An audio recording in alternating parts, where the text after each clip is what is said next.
Most lucid dreaming advice online misses the point. It advises keeping a dream journal, doing reality checks, look at your hands, set alarms, wake up at 4 in the morning and perform some ritual that makes you feel like you're trying to hack the Matrix. And although some of it can certainly help, hardly any of it addresses the one thing that really matters: the transition. That strange little gap between being awake and being asleep. That is where the doorway is. Because lucid dreaming is not about magically becoming conscious inside a random dream. Lucid dreaming happens when awareness survives the shift from waking reality into dream reality. Your body falls asleep, the world dissolves, the dream begins to form, but some part of you stays awake enough to notice. And the moment you notice, everything changes. You realize you're dreaming, and suddenly you're not just inside a dream, you're awake inside the dream. That is one of the strangest, most beautiful, most genuinely mind-bending experiences a human being can have, because in that moment, something becomes obvious that waking life hides very carefully. Reality is being generated, right now, constantly, by you. Dreaming just makes it visible. So in this video I'm going to give you a simple, direct method for making that happen. Not a complicated protocol, just a clear understanding of the mechanism and a practice built around it.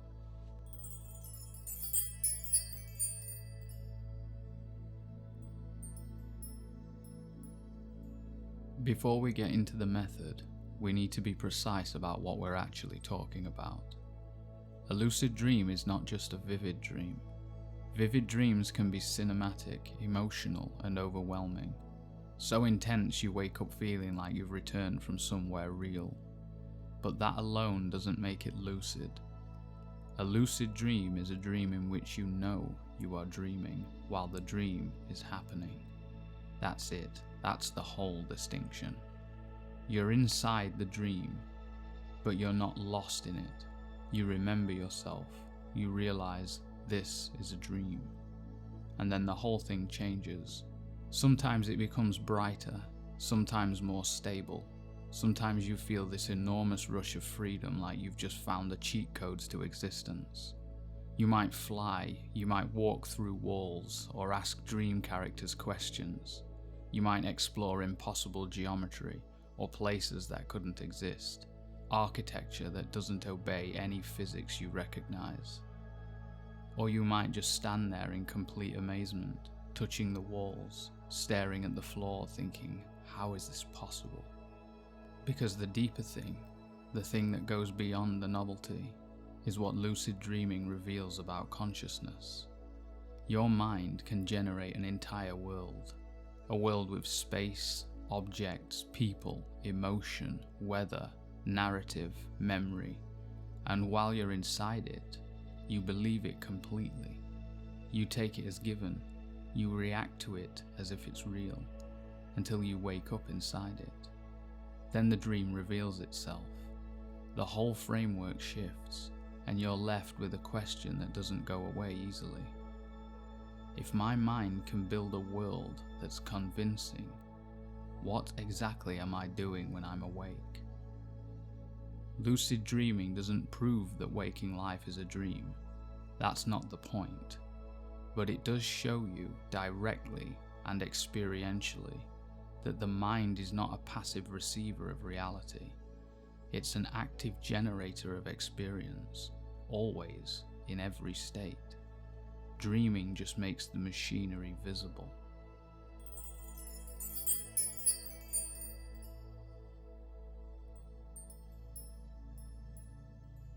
The reason most people can't lucid dream is not a lack of ability. Everybody dreams. The capacity is already there. The failure almost always comes from trying too hard. People turn it into a performance. They lie there with their minds gripping the intention like it owes them money. Running internal commentary. Am I lucid yet? Is this working? Why isn't this working? Maybe I need a different technique. Maybe I need a Tibetan dream yoga manual, a binaural beat playlist, and a pillow blessed by a sleep wizard. That kind of mental tension ruins it, because sleep requires surrender, but lucid dreaming requires awareness, and most people, when trying to hold both simultaneously, end up with neither. The art is learning to do both at once. You have to let the body fall asleep while keeping one thin thread of awareness alive. Not a hard, clenched, concentrated awareness, a soft awareness, a quiet knowing, a relaxed presence. Too much effort and you stay awake, too little and you fall asleep completely. Lucid dreaming lives in the middle, that delicate threshold where you're relaxed enough to drift, but present enough to notice. This is why people can try for weeks and get nowhere, then have a lucid dream on a night they barely tried, because the state is genuinely subtle. You don't kick the door down, you learn to feel where the door is.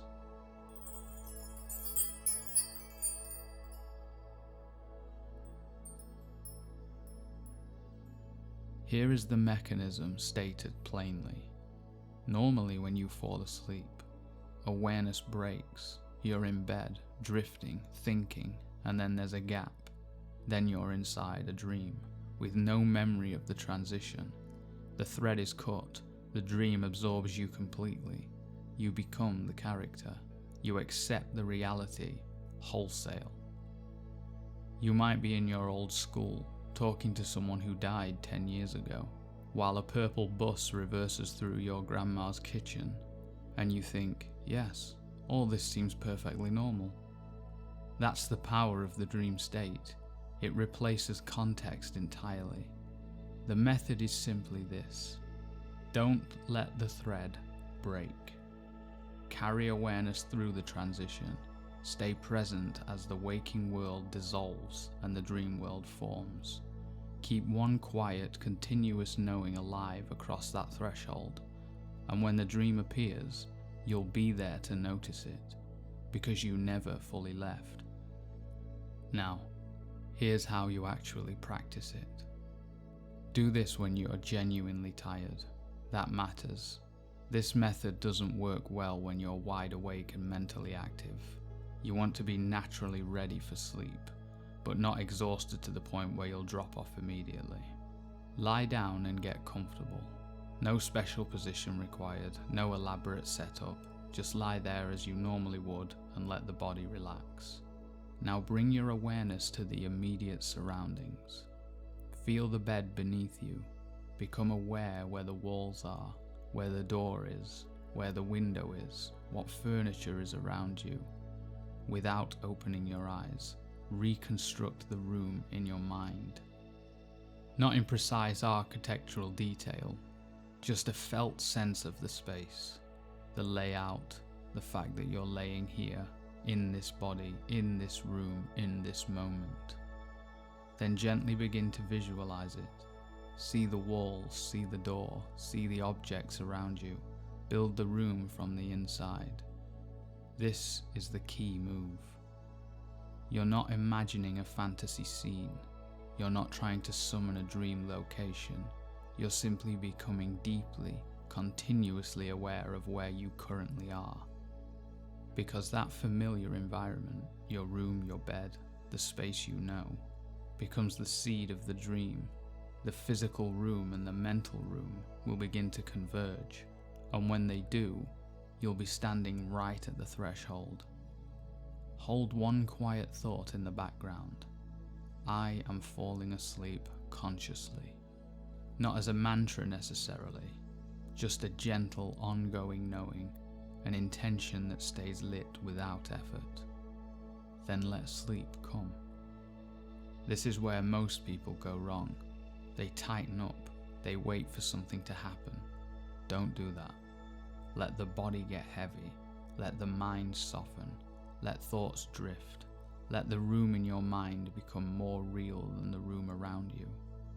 As you sink deeper, things will start to happen. You may see images forming behind your eyes. You may hear sounds that are slightly off, voices, music, fragments that don't quite make sense. You may feel physical sensations, sinking, floating, a buzzing or electric feeling in the body, a sense of expansion. These are normal. They are signs that the transition is beginning. Don't reject them, don't get excited, and don't start mentally shouting, "It's happening!" That's how you scare the deer away. Just observe, stay soft, keep gently returning to the room, the bed, the felt sense of being here. At some point, the imagined room may begin to feel more real than the physical room, or the imagery may shift into a dream scene, or you may suddenly find yourself somewhere else entirely, in a different place, in a different light. When that happens, ask quietly, "Am I dreaming?" And don't ask it mechanically, actually mean it. Look around, notice the quality of the space. Notice if anything around feels fluid, strange, symbolic, or slightly wrong. Notice if the logic of the place holds up, and then recognize it. This is a dream. When that recognition comes, stay calm. The first few seconds of lucidity are the most fragile. Excitement can snap you straight back to waking. Fear can do the same. Overthinking can collapse the whole thing. So when you become lucid, it's important to stabilize first. Look at your hands, touch something near you, feel the texture, rub your palms together, take a breath, say quietly to yourself, "Stabilize." Let the dream become solid around you. Then you can begin to explore.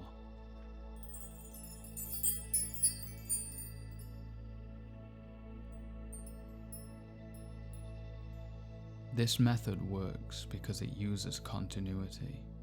The bedroom is not an arbitrary choice, it's a bridge. You're falling asleep in a room you know intimately. As sleep deepens, your perception of the physical room fades, but the mental representation of it intensifies. The two versions overlap, and because you've been holding the room in awareness continuously, there's no moment where the thread completely breaks. You don't wake up inside a dream, you arrive there already awake.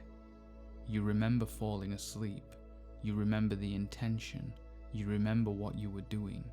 So when the dream appears, you catch it, not halfway through some random narrative, but right at the beginning, as it's forming. That's the difference between this and most approaches. Most techniques try to create a moment of recognition inside an already running dream. This one targets the threshold itself. You're not waiting for a clue, you're standing at the door when it opens. Now, if you've watched my astral projection video, you may notice that this is similar in principle. Both methods are about keeping awareness alive while the body falls asleep. But the difference is the threshold you're moving through. With astral projection, you remain aware as the body enters sleep paralysis. And then there is often that strange separation experience, the vibrations, the pressure, the buzzing, the sense that something is about to happen, and then suddenly, pop, you're out. With lucid dreaming, you're not aiming for that separation point. You're staying aware as the hypnagogic process deepens and the dream begins to form. You are literally watching the dream world assemble itself around you. So instead of waiting to separate from the body, you're waiting for the inner world to become real enough to step into. That's why the bedroom method works so well. Your room becomes the bridge. You fall asleep consciously. The mental version of the room takes over. Strange things begin to happen, and because you were aware from the beginning, you recognize it. You realize this is the dream forming, and then you're there. And underneath that practical fact, something philosophically interesting is happening. Consciousness normally loses itself at the edge of sleep. Awareness goes in, and the individual, the continuous remembering self, disappears for a while. What this practice does is train that continuity to survive the crossing, to remain present as reality changes form, to watch as the external world becomes an internal world, and to recognize that the process was always the same, even when it was called waking life. That recognition, when it comes, is far from small.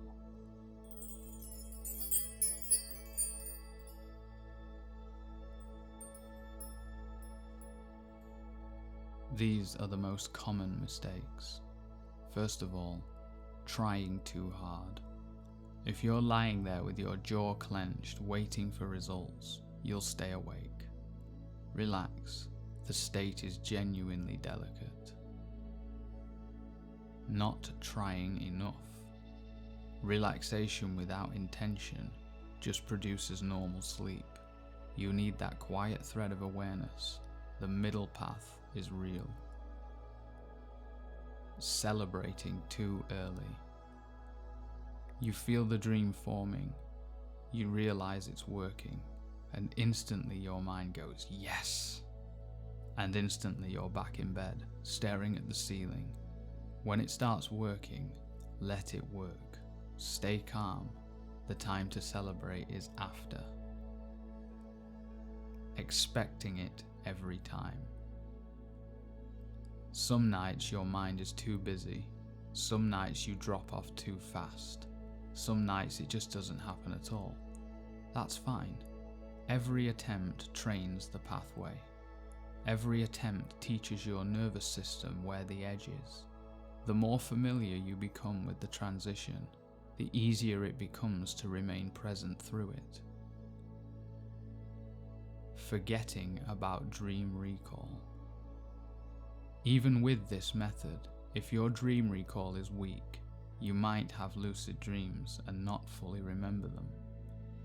Keep a dream journal. You don't need to write essays, just write down anything you remember. Images, places, feelings, fragments, even one sentence is better than nothing. Dream recall trains the mind to value the dream state, and when the mind values something, it pays attention to it.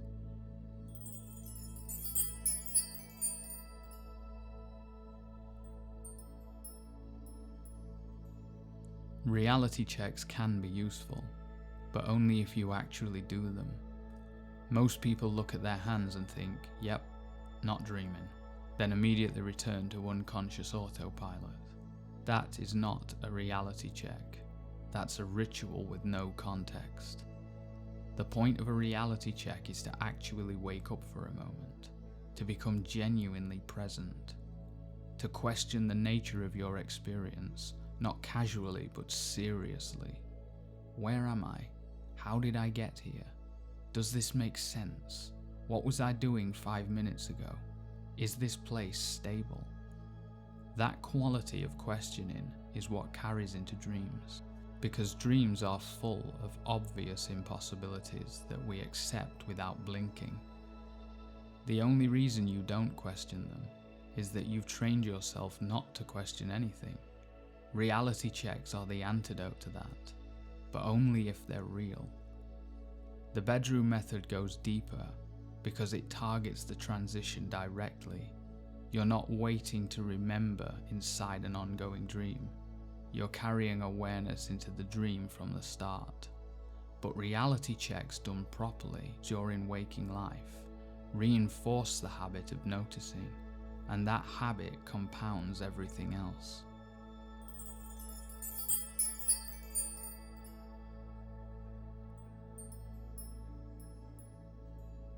Stabilize first, always. I can't stress that enough.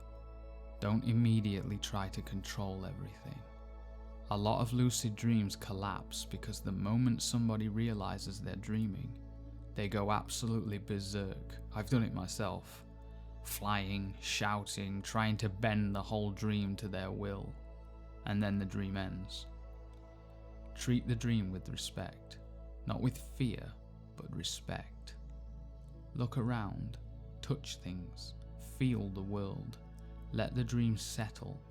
Take a breath, then decide what you want to do. You can fly, you can explore, you can visit places that don't exist, at least not in this world. Or you can practice skills, work through fears, have conversations with parts of yourself you don't usually hear from. You can meditate inside a dream, which is a genuinely strange and powerful experience. Or you can try this. Ask the dream itself something. Show me something I need to see. What are you? What is this place? Instead of trying to control every detail, collaborate with the dream itself. Ask it something and listen. See what it shows you. Because the dream is not just a playground, it's a mirror. And sometimes that mirror is more honest, more creative, and more surprising than anything the conscious mind would generate on its own. The dream knows things, or at least some part of you does, and the dream is one of the few contexts where that part can speak without being interrupted.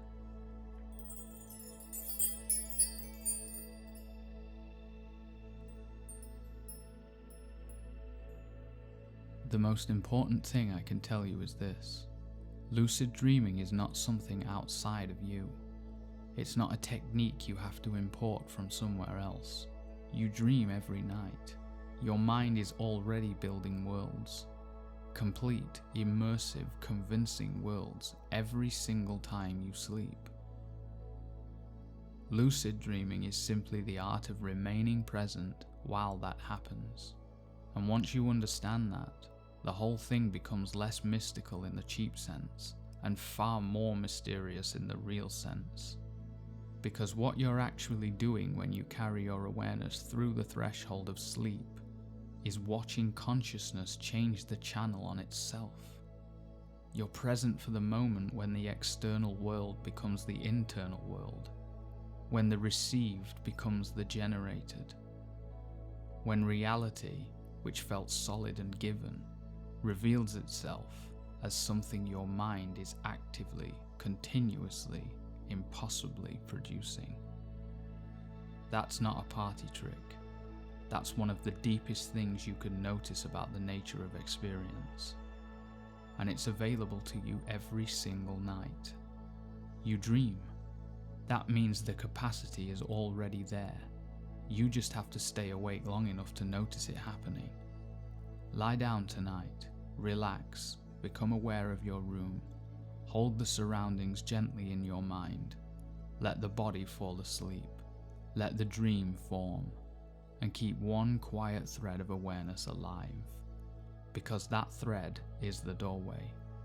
Carry it through, even once, and you'll understand exactly what I mean. Thanks so much for watching. Until next time, keep dreaming.